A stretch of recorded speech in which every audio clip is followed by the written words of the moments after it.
Hello students, तो आज हम पढ़ने वाले हैं balancing of chemical equations, right. अभी तक हमने क्या देखा, केमिकल रिएक्शंस को जाना, केमिकल इक्वेशन को जाना, कैसे हम फ्रेम करते हैं उसके बारे में पढ़ा। अब ये क्या है, एक बहुत ही इंपॉर्टेंट टॉपिक है हमारे पास कि बैलेंसिंग ऑफ केमिकल इक्वेशन, मतलब हमें बैलेंस करना है हमारे पास जो भी केमिकल इक्वेशंस हैं। मैं एक बेसिक सा एग्जांपल लेता हूं, जब हमने पहली क्लास में देखा था बर्निंग ऑफ मैग्नीशियम रिबन, उसमें हमने केमिकल इक्वेशन क्या देखी थी, मैग्नीशियम प्लस ऑक्सीजन गिविंग हमारे पास क्या था, मैग्नीशियम ऑक्साइड, राइट। और हमने ये देखा कि हमारे पास क्या हुआ कि मैग्नीशियम इधर है हमारे पास एक एटम, इधर ऑक्सीजन के दो एटम है, लेकिन इधर हमारे पास एक ही ऑक्सीजन का एटम है। तो बैलेंसिंग की रिक्वायरमेंट क्यों है, क्यों हम बैलेंसिंग की बात कर रहे हैं, क्योंकि 9th क्लास में हमने एक चीज पढ़ी थी। 9th क्लास में हमने क्या देखा था, लॉ ऑफ कंजर्वेशन ऑफ मास देखा था, लॉ ऑफ कंजर्वेशन ऑफ मास की हमने बात करी थी। इसमें हमने क्या पढ़ा था बच्चों कि मास can nether be created nor be destroyed, मतलब मास को हम ना तो क्रिएट कर सकते हैं एक्स्ट्रा, ना हम उसे डिस्ट्रॉय कर सकते हैं। इसका क्या मतलब है, एक बहुत इंपॉर्टेंट हमारे पास क्या है, रिलेशन डेवलप करना है हमें, वो याद रखना है सभी को कि जो हमारे पास जो मास है, मास ऑफ एक chemical reaction always remains constant. इसका क्या मतलब हुआ कि जो भी हमारे पास इनिशियल मास था, हमारे पास रिएक्शन स्टार्ट होने के टाइम पे हमेशा ही वही मास हमारे पास क्या रहेगा, कांस्टेंट रहेगा। इसका क्या मतलब है कि जो टोटल मास अगर हम स्टार्टिंग में जो देखा था हमने, अगर वो लिया है, वो ड्यूरिंग द रिएक्शन हमेशा ही क्या रहेगा, सेम रहेगा। हो क्या सकता है कि वो एक चीज से दूसरी चीज में कन्वर्ट हो जाए, जैसा हमने केमिकल रिएक्शन में सीखा था कि केमिकल रिएक्शन में क्या हम देख रहे थे कि if substance is converting into new substances, तो हमारे पास हो सकता है कि उसका केमिकल कंपोजिशन चेंज हो जाए। लेकिन अगर इनिशियल रिएक्शन जब हम करने गए थे, अगर तब हमने 1 kg मास लिया था, तो ड्यूरिंग द होल प्रोसेस वो 1 kg ही रहेगा। उसमें क्या हो सकता है आधा kg हमारे पास रिएक्टेंट बचे और आधा kg हमारे पास प्रोडक्ट बन जाए।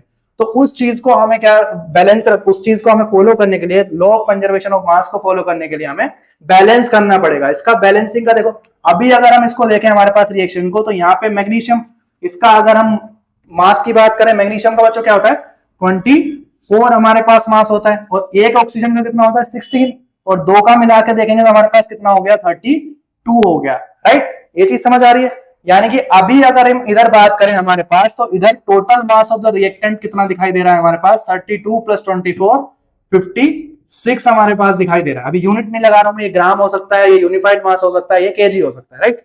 लेकिन अगर हम राइट हैंड साइड में देखें, हमारे पास राइट हैंड साइड में हमारे पास मैग्नीशियम 24 + 16 हमारे पास दिखाई दे रहा है। तो यहां पे हमारे पास कितना है, सिर्फ 40 ही मास दिखाई दे रहा है, राइट। यानी कि लेफ्ट में हमारे पास 56 है और इधर हमारे पास कितना है 40 है। यानी कि ये क्या है, एक अनबैलेंस्ड हमारे पास इक्वेशन है, अनबैलेंस्ड हमारे पास इक्वेशन है, राइट। तो हमें क्या करना पड़ेगा, हमें इसको बैलेंस करना पड़ेगा to follow the law of conservation of mass, ठीक है। इसी चीज को हमने law of conservation of mass को रिलेट करा था किस चीज से, हमारे पास कि एटम ना तो क्रिएट कर सकते हैं ना डिस्ट्रॉय कर सकते हैं, बस वो इंटरचेंज हो सकते हैं कि पहले वो इंडिविजुअल ऑक्सीजन के साथ था, अब वो मैग्नीशियम के साथ कंबाइन हो गया। ये बात समझ आ रही है बच्चों। तो अब देखेंगे हम कैसे हम बैलेंस कर सकते हैं। देखो बैलेंसिंग के क्या है हमारे पास बहुत सारे तरीके हैं, ठीक है। बिल्कुल बेसिक से स्टार्ट करना है और एडवांस तक हमारे पास मेथड देखने हैं। 3-4 तरीके से हम बैलेंसिंग सीखेंगे। तो सबसे पहले हम सीखने वाले हैं बिल्कुल बेसिक वाला मेथड। तो उसमें क्या देखना है हमारे पास, सबसे पहले देखो कैसे हम बैलेंस कर रहे होते हैं हमारे पास, हमें क्या करना है, atoms in reactant side,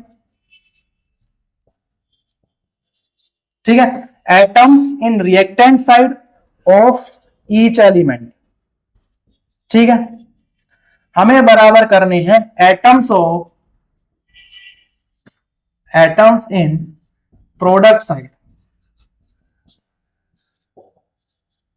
of each element, right. हमें क्या फॉलो करना है, इस चीज को हमेशा फॉलो करना है कि जितने एटम हमारे पास कितने हैं रिएक्टेंट साइड में है किसी भी एलिमेंट के, उतने ही हमें चाहिए atoms of each element in the product side, ठीक है। जितने हमारे पास रिएक्टेंट साइड में एटम्स थे हमारे पास, उतने ही हमें चाहिए प्रोडक्ट साइड में। तो इस रिएक्शन को अगर हम देखें हमारे पास, तो रिएक्टेंट साइड में एक मैग्नीशियम है, इधर हमारे पास एक ही मैग्नीशियम है, राइट। लेकिन इधर हमारे पास ऑक्सीजन 2 है और इधर हमारे पास एक ही ऑक्सीजन है। ये चीज क्लियर हुई, ठीक है ना। यानी कि ये हमें क्या करना पड़ेगा, बैलेंस करना पड़ेगा। तो बैलेंसिंग के लिए कुछ एक नॉर्मल हमने सबसे पहले बेसिक रूल बनाया हुआ है, वो क्या है कि सबसे पहले हम बैलेंस करेंगे, सबसे पहले हम करेंगे मेटल्स को, राइट। सेकंड नंबर पे हम नॉन मेटल्स को करेंगे, पहली चीज इसको जनरली। अब देखो ये हमेशा ऐसा नहीं है कि ये सिर्फ हमेशा ही इस रूल को फॉलो करेंगे, अगर नहीं किया तो गलत हो जाएगा, नहीं, ये एक जनरल कॉन्फ़िगरेशन है। पहले हम मेटल्स को कर लेते हैं, फिर नॉन मेटल्स को, इसके बाद हम करेंगे, इसके बाद हम ऑक्सीजन को बैलेंस करेंगे, ऑक्सीजन और हाइड्रोजन को हम सबसे लास्ट में करते हैं, फिर हमारे पास हाइड्रोजन को करेंगे। हमें क्या करना है, इन चार चीजों को फॉलो करना है कि सबसे पहले हमें मेटल्स, फिर नॉन मेटल्स, फिर ऑक्सीजन और फिर हाइड्रोजन, राइट। ये चीजों को फॉलो करते हुए हमें क्या करना है, बैलेंसिंग आगे बढ़ानी है। इसी एग्जांपल को मैं दोबारा से स्टार्ट करूंगा कि कैसे हम बैलेंस कर पाते हैं हमारे पास मैग्नीशियम ऑक्साइड वाली रिएक्शन को। एक बार ध्यान से देखेंगे, इधर हमारे पास मैग्नीशियम हमारे पास इधर था, प्लस O2 था हमारे पास, और ये गिविंग हमारे पास मैग्नीशियम ऑक्साइड। तो यहाँ पे हमारे पास क्या था, मैग्नीशियम बैलेंस है, मैग्नीशियम इधर भी एक ही है, इधर भी एक ही। अगर हमें दिख रहा है और कोई नॉन मेटल नहीं, सिर्फ ऑक्सीजन ही है, तो ऑक्सीजन को बैलेंस करने के लिए इधर दो थे, तो हमने, क्योंकि इधर हमेशा मल्टीप्लाई करते हैं हम फॉर्मूले से पहले, कभी भी हम सबस्क्रिप्ट में कोई हम एडिशन नहीं करेंगे, मतलब कि यहाँ पे हमें कोई एडिशन नहीं करना है। पहले हमने क्या करा, ये दो लगा दिया, यानी कि इधर भी दो हो गए, इधर भी दो हो गए। लेकिन अब हमें क्या देखने को मिला कि उधर मैग्नीशियम दो हो गए, तो मैग्नीशियम को बैलेंस करने के लिए हमारे पास इधर दो लगा दिया, यानी कि इस रिजल्टेंट हमारे पास क्या बना, 2Mg plus O2 is giving हमारे पास 2MgO। ये हमारे पास क्या बन गई है, बैलेंस रिएक्शन हमारे पास बन गई है, राइट। एक और एग्जांपल से सीखेंगे, थोड़ा सा और क्लियर होगा हमारे पास। अब देखो ये क्या है, हिट एंड ट्रायल मेथड है, राइट। इसमें कुछ ऐसा नहीं है हमारे पास कि पहले ऑक्सीजन कर लिया, पहले मैग्नीशियम कर लिया। ये हमारे पास क्या है, हिट एंड ट्रायल मेथड है। हो सकता है कि स्टूडेंट दूसरे तरीके से करे, बस एक हमने पैरामीटर बनाया हुआ है कि हम पहले मेटल्स करेंगे, फिर नॉन मेटल्स करेंगे, फिर ऑक्सीजन और फिर हाइड्रोजन। एक और एग्जांपल लेते हैं।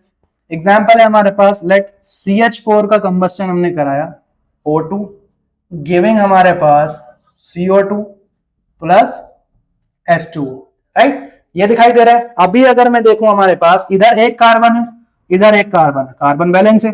हाइड्रोजन इधर 4 है, इधर हमारे पास 2 ही हाइड्रोजन है, यानी कि हमारे पास बैलेंसिंग नहीं है, राइट। इधर हमारे पास 2 ऑक्सीजन है, इधर हमारे पास 2 और 1 3 ऑक्सीजन है, करेक्ट। तो हमें क्या करना है, हमारे पास अगर हम बैलेंसिंग को देखें हमारे पास, तो क्योंकि हमारे पास हाइड्रोजन 2, तो हम क्या कर सकते हैं, यहाँ पे हमारे पास 2 लगा दिया, राइट। और 2 लगाने के बाद हमने क्या देखा कि अभी भी हमारे पास इधर 4 ऑक्सीजन, इधर 2, तो हमने एक बार इधर क्या कर दिया, ये 2 ऐड कर दिया हमारे पास, राइट। तो अब ये हमने क्या देखा, ये हमारे पास क्या बन गई, एक बैलेंस रिएक्शन बन गई, राइट। ये क्या हुआ, हमारे पास बैलेंस रिएक्शन बन गई, करेक्ट। इसके बाद हम और 2 मेथड सीखेंगे जो थोड़े से हमारे पास क्या है, डिटेल में है और थोड़े एडवांस है। उसमें हम क्या करते हैं, कॉम्प्लेक्स रिएक्शंस जो होती हैं उनको कैसे हम बैलेंस करते हैं। एक तरीका आएगा हमारे पास, स्टोइकोमेट्रिक कोएफिशिएंट को यूज करते हुए हम सीखेंगे। उसके लिए हम अगली क्लास में सीखेंगे सारी रिएक्शन को बैलेंस करना। तब तक के लिए थैंक यू।